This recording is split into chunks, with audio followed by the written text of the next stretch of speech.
look around you, where you are right now, as you're watching this, look around your house. There are tools you have you're not using that can actually fetch you a whole lot of funds.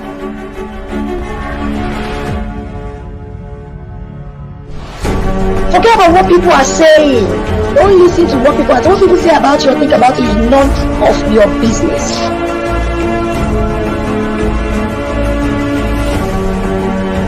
Many entrepreneurs want to build a business at the same time feed from the business. It cannot work. In Lagos,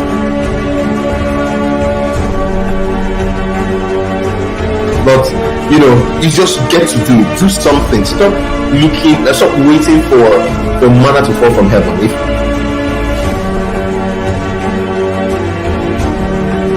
Never you at any point think you have 100% strength. It's not possible. So as a leader, you focus on your strength 100%, then your weakness, you get someone to fill it in. Now, the person you are bringing in, ensure that the person's weakness is your strength.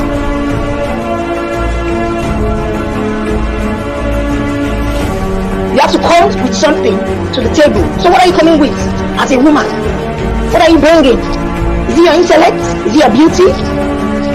We all know that beauty doesn't help anybody. If not, I'll be where Dangote is today.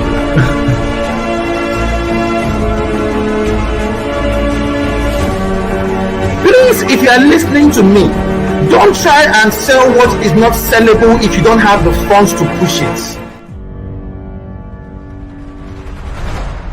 Thank you for connecting with Simeon Ononobi today. Live sessions hold every Tuesday and Friday at 5 p.m. Please turn on post notifications for live updates.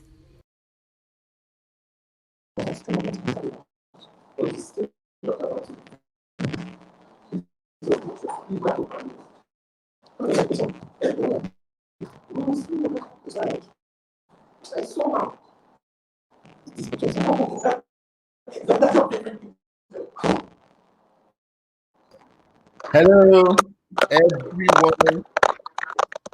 This is Connecting with Simeon. Connect with Simeon. Today, we are having some technical issues. I don't know where that noise is coming from, but we'll try and fix it as we go on.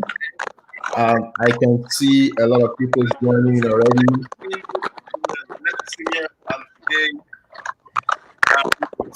I'm excited today because we have so many lovely people joining in, and trust me, today we'll have fun. We'll have a lot of fun. So we'll just go right into what we're going to do today. But before then, let me talk about what we've done so far. So before now, we have started our program, and we decided that we're going to try and help everyone in the ecosystem. Chude, could you mute yourself? I don't know. There's something coming there. Could you mute yourself before I do an introduction? Okay, cool. We're going to try and help everyone. You're not mute. Let's see. Can you mute? Good. Mute yourself. So we started this program by saying we're going to try and help everybody within the ecosystem. So we're going to help staff. We're going to help individuals that want to start their own businesses. We're going to help bring investors. We're going to bring everything together and try to help every single person. The idea for us was simple. I mean, if you know my background, I built YouWin a long time ago, and that was an idea to help create jobs and at the same time create businesses. But what I noticed then was that we created a lot of jobs and a lot of businesses as we went ahead. So I spoke to my company, the company where I'm CEO, and we decided to come up with this idea of actually giving back to people and to help grow businesses across board. So from time to time, I'll be coming up with different kinds of people to join this space. So I spoke to my company, I work with Connected Analytics, the owners of Thank You Cash. And Thank You Cash is a product that allows customers, businesses to gain value by giving rewards to customers and at the same time giving value to businesses to be able to grow as they get data and analytics to grow their business. I'm talking more about it later on, but today I have Sylvester Chude. It's interesting. Sylvester is a friend of mine. We've been friends for years, and something interesting about his story, and I decided to make me bring him here today is simple. Sylvester is someone that started up his journey as just a copper. So, we go to school, we start up as coppers, and we get jobs in places. And Sylvester would be telling us more about this story, but what picked me up is Sylvester became CEO of this huge company. I knew him when he was just a copper, and the next time I was going to do the company, he was a CEO. And I'm like, wait, what just happened? Like, seriously? How did this guy that I know that was just a regular staff, that was told what to do, now runs this multi-million naira company?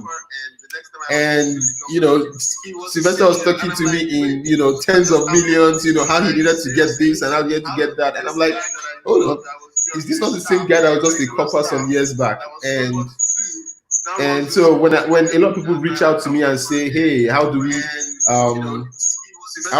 reach the pinnacle of our careers? How do we reach the height of things? I said, you know what? Let me bring Chude. Let Chude come and talk about, how he did it and what motivated him to get to that level. So I will be, my guest today is Sylvester Chude, current CEO, co-founder at Envio, CEO at Cotech, former Cotrack. So you're going to tell us everything about it. So Chude, the floor is yours. You can unmute yourself now. All right, Simeon, thank you for having me. My name is Sylvester Chude. I'm currently the co-founder for Envio Logistics. Envio Logistics is a fleet management company that uses the efficiency of satellite technology and artificial intelligence to manage vehicles used for public transportation.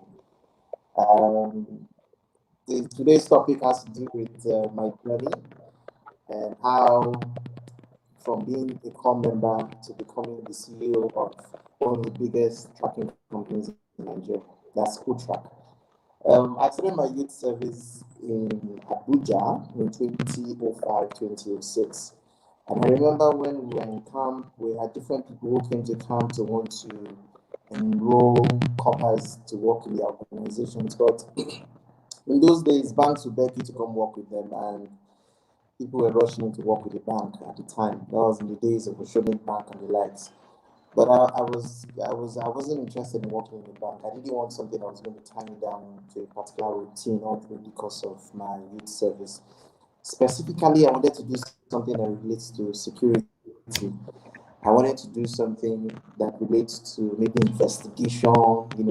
I grew up thinking that I could probably just be a spy, get married to someone to be able to penetrate the camp of the person, to get information. So I've always had that upbringing and all. So I remember that day when someone recommended that I could serve with Cotec.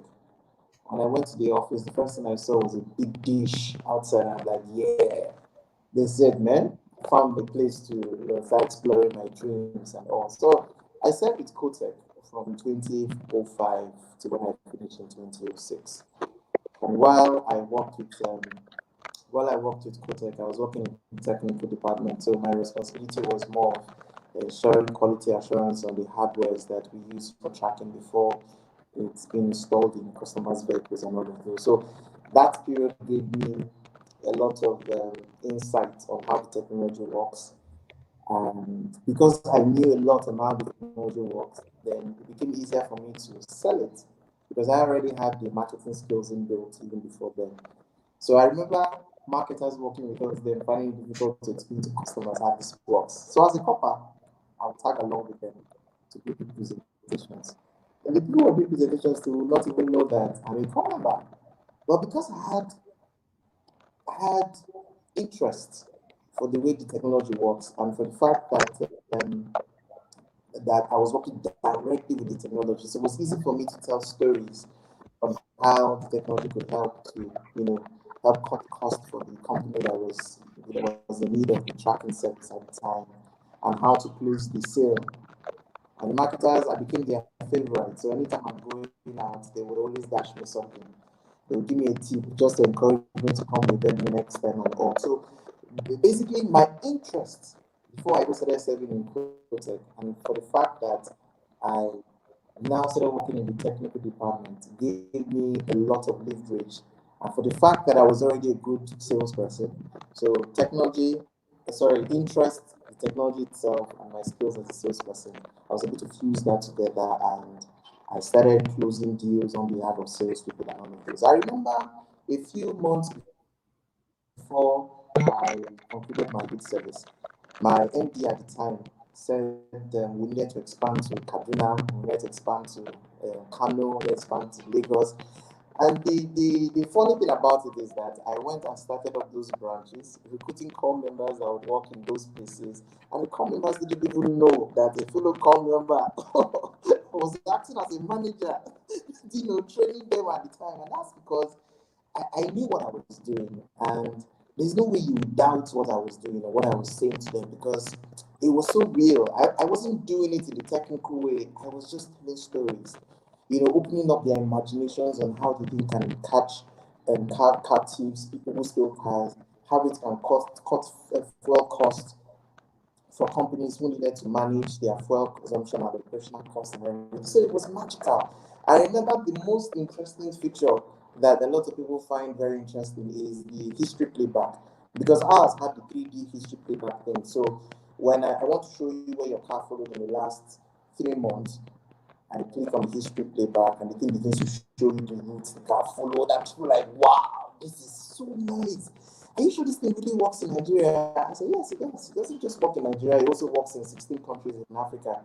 So that gave me a lot of accolades, to the extent that I was in Lagos, doing the recruitment in Lagos when NYC started doing the what's it called now?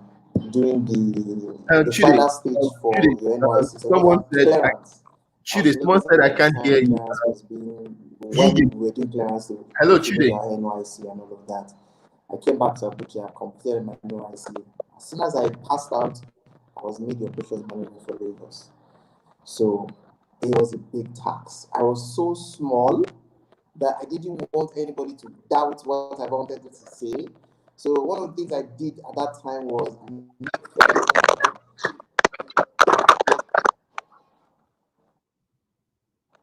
sorry? Voice. They said your voice. Make it louder. Yeah, I can hear you. Make your voice louder. Make your voice louder.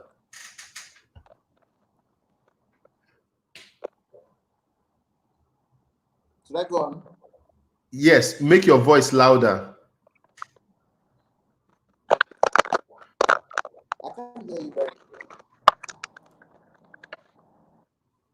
I can't hear you now. You tune your voice up a bit. Oh, really? Wow. All right, so let's do this now. Okay, remember the last week of the NYC clearance was while I was doing the training in Lagos. Can you hear me well now? Yes. Sibian, is my voice better now? Yes. Okay, so I remember when I was doing my last clearance for NYC, I was already doing training for the new members of staff in Lagos. And at the time I completed that NYC clearance, I was posted to become the operations manager for Lagos. That was a big task because Lagos had almost all the tracking companies at the time. Kotrack was the only tracking company in Abuja and in the north, because we were the ones who pioneered it in the north here. So Lagos had a lot. The competition was huge. MTN was doing tracking. A whole lot of people were doing tracking at the time. So it was a big competition for us. And I was really very small at the time. So that's when I started growing my beard so that I could probably just look older. I started wearing a wedding ring, and as much as I wasn't married at the time, I just wanted to just look responsible so that for whatever I needed to say during presentations, people would get to, pay attention to what I had to say. And trust me, for the 2 years that I was in Lagos, we were able to build a significant market share in Lagos before I now relocated back to Abuja after I got married. Cool. Fascinating. So when I got married, A year afterwards, because I'm a very ambitious person, I always like to think, what next, what next. I think one of the things that made it easy for me to strive was because I saw, I was able to identify where I wanted to be in the next 1 year or the next 2 years, as a case where, and I needed to know. It was easy for me to know what I needed to have in front of me towards achieving the next mile of goals that I had at the time.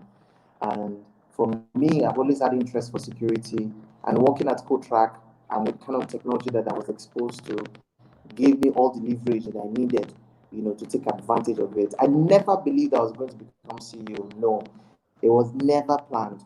I was taking my journey step by step based on the milestones that I had set. And for me, it got me prepared. Because shortly after I returned back to Kotrack, after I got married, a few months later, I got fired. I got fired because I couldn't meet up with a timeline for a proposal for the Nigerian police. So I got fired. I remember how the experience was a very terrible one. And this was in 2007, So I was heartbroken because I saw myself as one of the most hardworking persons in the company at the time. And I just felt that my offense would have been ignored. But you see, business is business. My MD at the time was very disciplined, and he just needed to do the needful just to keep the system going. So I got fired, and I was heartbroken. And at that point in time, I didn't know what to do next. I've never submitted a CV somewhere before, so how to start became a problem for me. So I and my friend, Mecca, Samuel Iboroma, we sat and formed another company called Shop Nigeria. In fact, I would like to put on record that we were one of the first people to pioneer online shopping in Nigeria, but we didn't have the type of money that we required at the time. So only a few people, the only people in Abuja probably knew us at the time, Shop Nigeria. So while I was running Shop Nigeria was when um, the board of Kotrack reached out to me again to ask if I was willing to consider working for Kotrack again. And I said to them, yes, why not? It's a lifestyle that I was part of, and I wouldn't mind to also contribute my quota to that as well. So when I was asked to reapply, I reapplied as business development manager. And upon my resumption, I was made the acting CEO. I remember what happened that day. I had to go and look for, I had to do like an emergency shopping that night, trying to get the right kind of clothes that I would wear to resume as the new CEO of the company and things like that. It was surprising to me. I think the news was more surprising than the challenge itself that I was going to face, because I was already part and parcel of that challenge. I already knew a lot about the technology. I was already in tune to how the entire process works and all of those things. And one of the greatest tasks that I needed to, one of the greatest hurdles I needed to cross at the time was we needed to create our own servers. We needed to create our own platform, because at the time we were renting platforms from Israel, so we needed to create ours. There was a whole lot of money. A whole lot of things were not just right at the time. So the company was in debt at the time. So it was a whole lot. And I just had to put on my thinking cap to start asking questions. We needed to make, my first priority was to make tracking a necessity, was to make people realize that tracking your vehicle was a luxury. Nobody prays for armed robbers to steal your car, but we needed to create value propositions that can give you a reason to want to track your car, not just necessarily because of theft. So that's when we started coming up with new features, because at that point in time we had created our own servers, so it was easy for us to tweak and come up with features that would suit the daily needs of Nigeria. So it wasn't a case of us copying features that were already features by default made by the Europeans. No, we needed to create ours. So it made us start connecting directly with customers. And while we did that, our growth started rising again to the level where it is now. That Kotrack, as I speak to you, is number one in Nigeria. So, When I mean it might not be might not be in terms of how much we have made, but it's in terms of quality of service that we're giving to customers. And you see, I started my journey at Kotrak as a Corp member, went to Lagos and started a branch in Kaduna, Kano, and Lagos. Came back to Abuja, got fired, right? Then called back again, became the acting CEO, got confirmed. So this was in 2010. Got confirmed, and as I speak to you now, I am a retired CEO of Kotrak and a shareholder of Kotrak. From just being starting the journey as an NYC member. Cool. And I tell you today that anybody who cares about Kotrak knows that Kotrak is synonymous to track. That's it. Cool. That's how it has been. Thank you very much. Can you put yourself on mute? I don't know. There's something wrong with your connection. Sorry? Can you put yourself on mute? There's something wrong with your connection so that you can answer the question and throw it at you. Cool. So, I mean, this is really, really good. Like, Chude, you even told me some things I never even knew about. I never even knew you were fired and, you're hired and all that stuff. But it is good because, Nigeria today, a lot of us CEOs complain that we don't have staff that like have that mentality of trying to see the future, of pushing themselves to the limit to be able to at least every staff of mine that just a few of them, if you ask, oh, would you want to take my seat, they would like, when will I become CEO and stuff like that, and I'm like, people have done this thing. The reason why we build businesses is to make it sustainable, is to make other people come and run it. So even if you're a staff, you could actually become CEO. I mean, I picked a lot of things from what you said. So you said, you talked about focus and interest. So it was, when you came in, you weren't a salesperson. You weren't hired as a salesperson, but you picked interest in it. Also, you read your environment. So sometimes you had to, grow your beard. You had to, wear a ring, even when you weren't married. I mean, that was a trick I played a long time ago. I got married. I think I got married when I was 17 because I always wore a ring since I was 17. So yeah, I got married when I was 17. So I know I wore a ring. I borrowed cars just to show that I could do this kind of deals. You even had to work with the military. You worked with the police. You worked with a lot of people, and all that. But you were fired, and again you came back. So what would you say? What would you say made you go through all this? What was that? When was that time you thought, hey, I could run this company? Or, hey, I need to build a path for myself. When was that exact time? Okay, you know that for me as a culture, you can't remain in one place for too long a time. And I always tell my colleagues at work that you have to see working for someone as schooling. So, and for me, I see it as a 5-year period. If you're not a manager in an organization, you should know what your growth plan is in the next 5 years. If your growth plan in 5 years' time doesn't make you a manager, then you should know that you need to probably just go to the next step. You see, all through the period I was serving at Kotrak, I never believed I was going to spend the number of years that I spent there. But I allowed my successes at every stage take me to the next stage. So for every time I am ending a stage and preparing for the other stage, I gain the strength I need for the next hurdle. So nothing came to me as a surprise, nothing at all. So I was fully ready for every stage of growth that I found myself, as the case is. And the fact that I didn't work in an environment where people had to tell me, or my superiors had to tell me what I needed to do to be successful. Rather, my superiors always wanted to hear from me, what is the plan? I remember my directors at the time would always want to speak with Sylvester. So, Sly, as this coronavirus day now, what do you really plan? Because that's the whole idea. I never get to wait for them to tell me or give me suggestions of what I should do. No. Rather, I always get prepared to say, look, what are the worst case scenarios? What are the opportunities that are available in this crisis? and what we have to take advantage of the current trend of things, and how do we generate profit from it. So it has always been my style.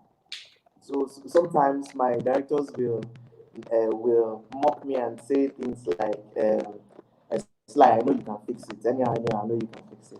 I remember my director will say things like, okay, Sly, tomorrow we're going to see the GMP of NMPC. So please, that thing that you used to eat and put in your mouth, eat like two of it. Whatever you are saying to the man will work very well.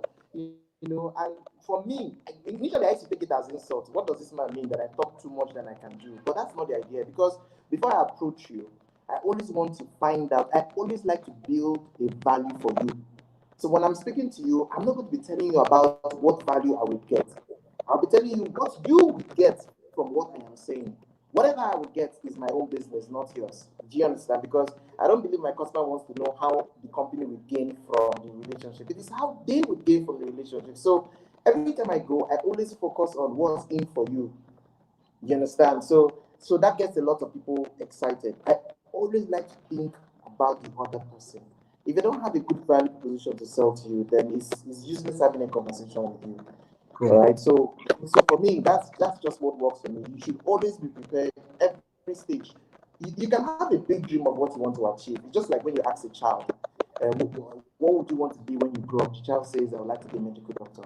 Then obviously the child knows that before you can become a medical doctor, you have to first of all read the sciences, you have to do this before you get. So you already have a headline for the end, but you now have to start living your life from back to the front so that you can probably understand what your journey is.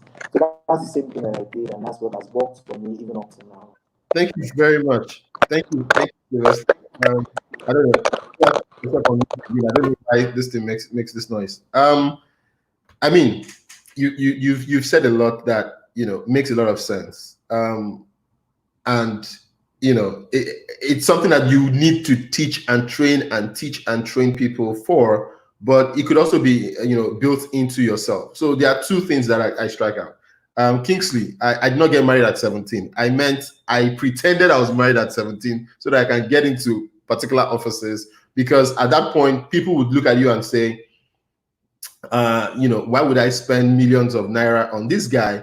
And he doesn't even, he's probably not even past puberty. So at the end of the day, you need to show them that you're a man and all that. So at some point you even have to pretend you have beards or pretend you have, you're married, just to get into the door and let people hear the value you have.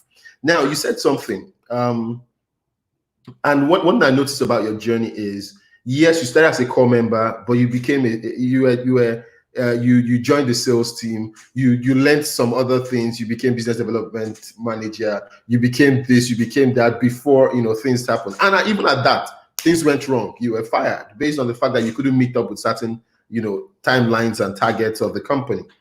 Now, I know Kotrack is not, I mean, the Kotrack I know were doing hundreds of millions in revenue.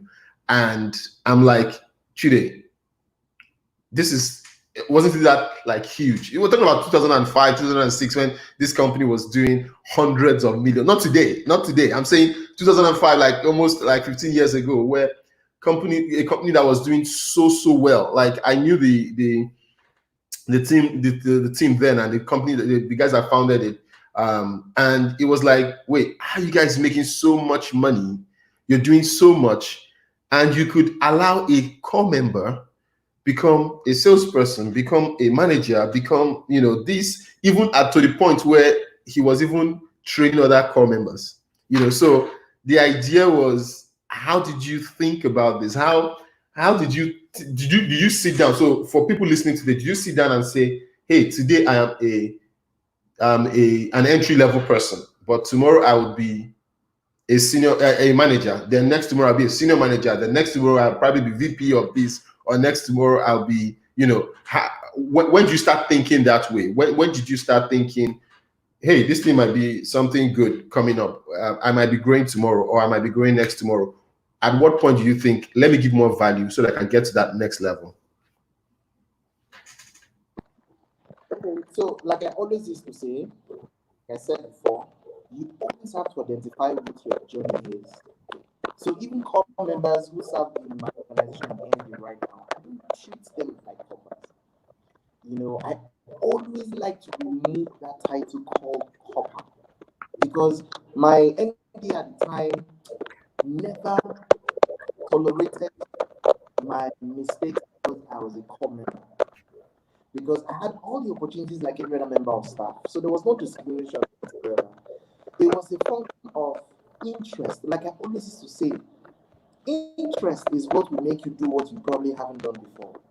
Interest is what will make you try to solve or find an opportunity in an existing challenge. It's interest. But what we currently have now, like if you ask me, one of the greatest challenges that I have as an employer of labor is the human resource itself. A lot of people are taking up jobs because that's what's available. Let me give you an example. Recently, we advertised for a fleet manager in Lagos and Abuja, and a lady applied. And during the interview, I asked her, why did you apply for fleet manager? Have you done fleet management, any fleet job before? She said no.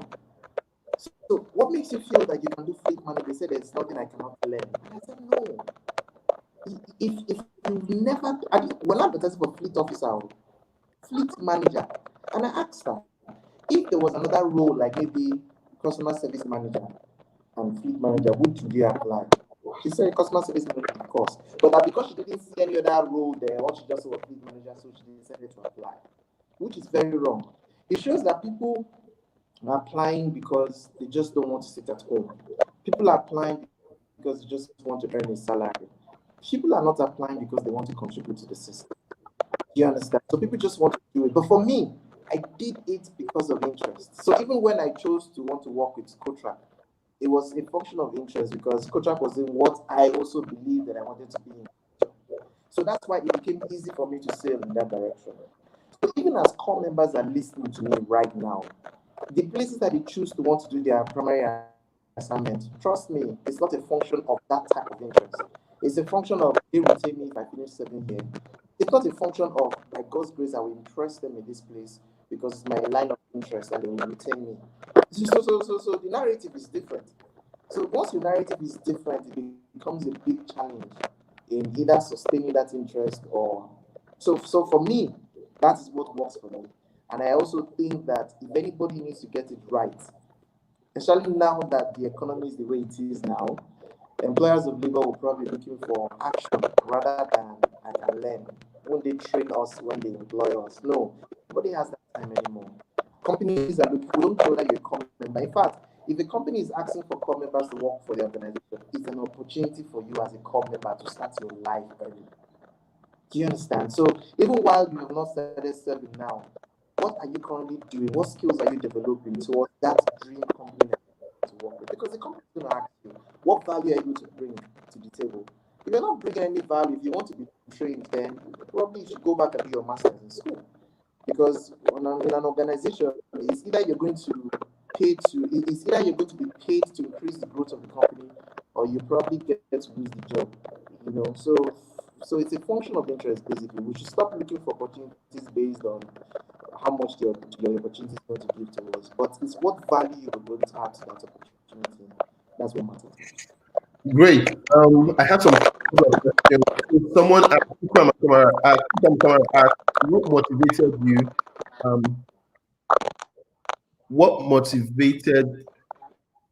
Chuka Amukamara asked, what motivated you to shift interest to joining the sales team? Was it the money? Okay, so like I said, because I was very good with the use of the technology, and the fact that I knew in and out of what that technology could be used for, it was easy for me to sell it. Selling is not just going to talk about the features, it's how you talk about the features. I already had that inbuilt. I never moved to the sales team. No, I was still in the technical team, but the salespeople would always beg me to join them for presentations so that I can close the deal for them. When you meet a technical customer, and the customer is asking you in-depth questions about the technology, if you can't answer that question very well for a business like vehicle tracking, you will lose the sale. So I became an attaché of the salespeople because I was good at what I did. So I used those opportunities to start practicing, every other thing that has all the other strategies that has to do with sales. So that's why when I was told to go and establish these other branches, it was a fusion of, okay, since Sly knows the technology very well, and since he can sell it, he should go and train these salespeople in all these other branches on how to sell it. So it became an added advantage for me because I already knew how the technology works, and so talking about it was not a problem for me. So it was just so I never moved to sales departments. The only time I moved to sales department was when I became the CEO because every CEO is a potential salesperson. So for the fact that I've been practicing over the years, it was just soft work for me. Cool.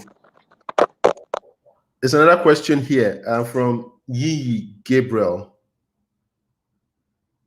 Talking about interests, what if you are not accepted as a core member in the company you have interest in? Okay.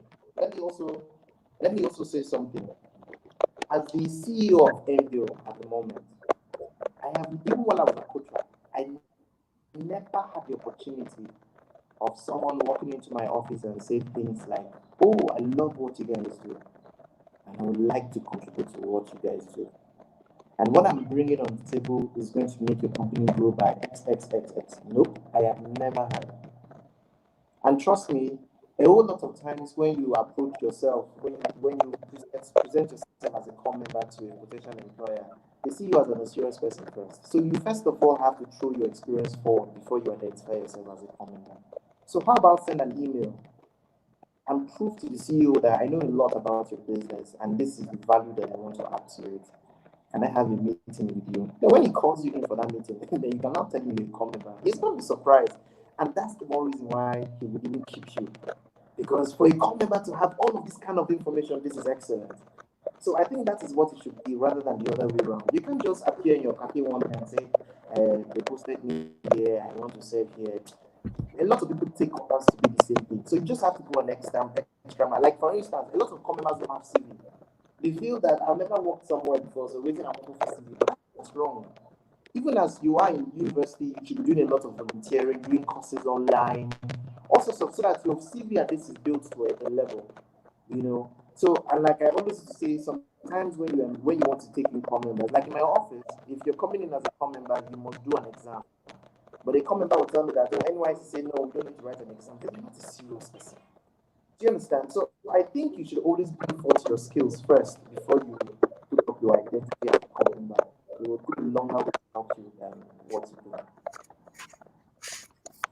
Thank you very much. Yinye Gabriel, you heard that. Put your ideas first, put your value proposition on the table, then let's see if that works. I'm going to add something there. I have worked with a lot of people. I have seen a lot of great ideas or minds, and I've seen them chicken out because, hey, they're in front of the CEO, not knowing that this guy also started from scratch. So at the end of the day, you need to focus on what it is that is the value. I like what Rita picked out here. Rita said, focus on what is in it for the client. A lot of us want to sell our company. We don't focus on what it was in it for the client. We always want to figure out what is in it for us. Oh, I can't go back to the office except I get this amount or I get that amount. No, but what have you told the client that is value to them? So those are the things that you need to look out for. If you have any other questions for Chude, it is interesting that a lot of things have happened. Chude has worked with people that I don't think I can stand in front of, like military officers that are, and spoken to them. He's worked with police. He's worked with them, both government and private sector. He's worked with a lot of people. And today he's running one of the best startups to look out for, Envio. Could you tell us a bit about, Envio? Why did you start Envio, and what is Envio about? Okay, so you remember that I kept talking about my interest for security, then interest for the use of satellite technology and all of that. And I also kept talking about value for the customer. Because I realized that I wouldn't be the one to buy my product. It has to be, I need to solve a problem. That's the only way a customer can buy my own product. So I tried as much as possible to look out in the market to say, what are the things that I have that I can use to solve a problem in the market? You and I know that public transportation in Nigeria is a mess. It's not just in Nigeria, in different parts of the world. And if you check all the gazettes and all the what's it called that, all the interventions that the CBN has released over time, none was for transport. None was for transport. So the focus was agriculture, focus was on health now, education and the likes, but none was for transport. Now, in this same transport system, currently is being operated by the private sector. People buy their cars and probably just use for transportation. But managing it is a big problem for investors. Even the drivers themselves don't even have the right morale to run the public transport system. Do you know how important the public transport system is now? Let's look at what's happening in Nigeria now as regards to the COVID-19. Majority of the workforce in this country depend on the public transport system to go to work every single day. It's a big challenge. So this is where Envio is coming out to speak and say, look, it is right to invest in the public transport system now. Because if you choose not to invest in the public transport system, members of staff of your organization would use the current public transport system that we have in Lagos and Abuja to get to work. And there are high tendencies that they will bring that virus to your work environment. Because see how difficult it is to control drivers to do social distancing. See how difficult it is to make them sanitize and keep their vehicles clean and all of those things. But try to imagine if those drivers were working for an organization. They have no choice but to follow those rules and regulations. Recently, we started up a deal with Zenith. It's Prudential Zenith Life or something, where all drivers on our platform are offered life insurance valued at 500,000 naira. And before I give you that, you first of all pass our health check. Health check is, I'm not checking if you have HIV or whatever the case is, but it's a small exam you get to do after the orientation is done on the rules and regulations of managing the public transport system in terms of social distancing, hygiene. What do you do every time someone gets down from your vehicle and things like that? This is the most critical time we should do this, and that is what Envio does. So our role right now, as it is, even before now, is to ensure that anybody who is investing in the public transport system is guaranteed his return on investment. So if you have a choice to want to go and invest in any other kind of business, think properly, because it just seems like transport is one of the only businesses that are very viable now, because people will move, and transport is not restricted to passenger transport. There's now cargo transport, which is going to become popular in Nigeria with the way things are going. What Envio does is to use technology to manage the activities of those drivers, and most importantly, collect the weekly rental revenues from the drivers. The drivers are expected to make payments using their debit cards on our portal or visit authorized money agents to make their payments every Wednesday. If they fail to do that payment on a Wednesday, if they wake up on a Thursday morning, that car would not start. That's because the system has detected that payment has not been received from that vehicle. So until the driver uses the card to make that payment, when you buy something online and once you finish your transaction online, it says payment successful. Once that happens, the card comes up immediately. The customer gets his rental fees and Envio keeps 10% as commission. And that is what it is.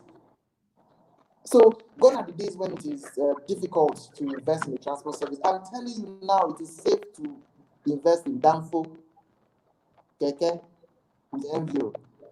If you have done it before and you've had your sad moments, I'm telling you that this is the best time to give back to your society. Cool. Because you can tell how that will also save your life in the long run. Yes. Cool. Thank you very, very much. You've heard it. So he started from zero, came into an organization, grew through the ranks, was fired at some point, did not give up, came back to the same company with more value, was made acting CEO, then later substantive CEO. Today, he has just, stopped working with the company.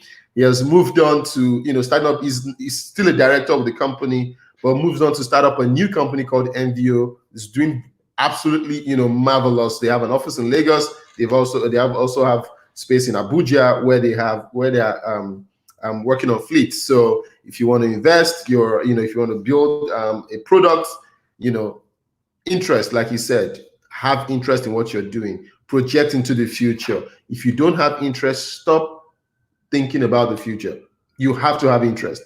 Get interest in what you're doing and get focused on it. Read your environment. If it needs you to dress in a certain way or to act in a certain way, just to get the attention of the client, get through the door, just do it. And that's what he did. He even had to grow his beards. I knew when he started growing his beards, he had to grow his beard just to look very, very, very, very old in quotes, so that people could relate better with him. Self-confidence. You have to have that confidence to be able to grow to that next level. That is super critical. So even if you're fired, even if things are wrong, show the company they've made a mistake, and they will definitely get you back and even get you in a higher step. Aside that, that's all I have with Chude today. Chude, God bless you. Thank you for coming. Thank you for showing that it is possible. A lot of people look at me and say, how? But my job is to get those guys that are there to show that it is possible. Chude, as customary on this show, we try and get something back from our guests. So it's either you would help us mentor someone, probably give a job to someone, train 2 or 3 coppers under you that would want to become CEOs of Envio in future. You have to give us something so that the audience and the viewers could actually have this. A lot of people are being fired today, left, right, center. We're trying to still build that consistency with making sure that people don't just stay out there and lose their lives. We're trying to get people value and all that. So I'm putting you on the spot. Are you giving us 3 slots for training for NYSC? What are you doing for us? You're on mute.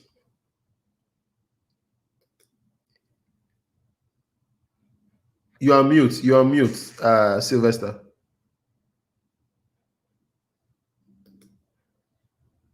Can you hear me? Okay, go ahead. So fine, I'm open to it. Like I said, sorry. Go ahead. Okay, so I'm open to it, but if you have listened from the beginning of the show, you realize that it's easy to be mentored if you have interest in what your mentor does. You get. So I can't start afresh and start telling you about food business because my area is transportation. So if you have interest for transportation, everything has to be based on interest. If you have interest for transportation, just hook up and I'll be glad to work with you. Great. So he has said it all. I'm going to drop my email. So make sure you connect with simeon@gmail.com. If you want to know more about, if you have interest in the transport sector, you want to come out of this COVID thing, bigger, better, connect with me, send me an email. Chude is waiting to help you out with your questions, with your mentorship. And also, you probably have a space in his organization where you could actually learn better. So that's it for the program today. Chude, thank you for coming. Thank you for showing up today. You're always been someone I look up to and make sure that we connect in future. Thanks for being there. God bless you. Thanks for coming. Thank you very much for having me. Thanks, I truly appreciate it. Thank you very much. So that was Chude Sylvester. He's done marvelously well for himself. Today he runs a very, very big organization down there in Abuja. Their head office is in Abuja, and he has an office in Lagos, in Gbagada, doing exceptionally well. So like you said, if you're interested in the transport sector and you want to learn more, you want to also start up a business or even join his organization, please shoot me an email. Connect with Simeon at gmail.com, and I will see if I could do that hookup. So God bless you for listening. Thanks. I hope you've learned a lot today. Till we meet on Friday, where we have a lovely, lovely guest. Someone similar to Chude. I knew her when she was just a staff. Today she's running one of the biggest fintech companies in Africa, down there in Lagos. And it will be interesting to meet her. So make sure you tune in on Friday, and you get to talk to her, get to listen to her, get to learn from her. Thank you very much for watching. Thank you. I appreciate all your time and energy for joining this. Rita, God bless you for coming on board. Ike Okaro, God bless you. Louis, I mean, the list goes on and on. Thank you. Yinye, for your questions. Chuka, thank you for joining in. God bless you all. Till see you next week. This is me saying ciao. Bye. Stay safe. Bye-bye.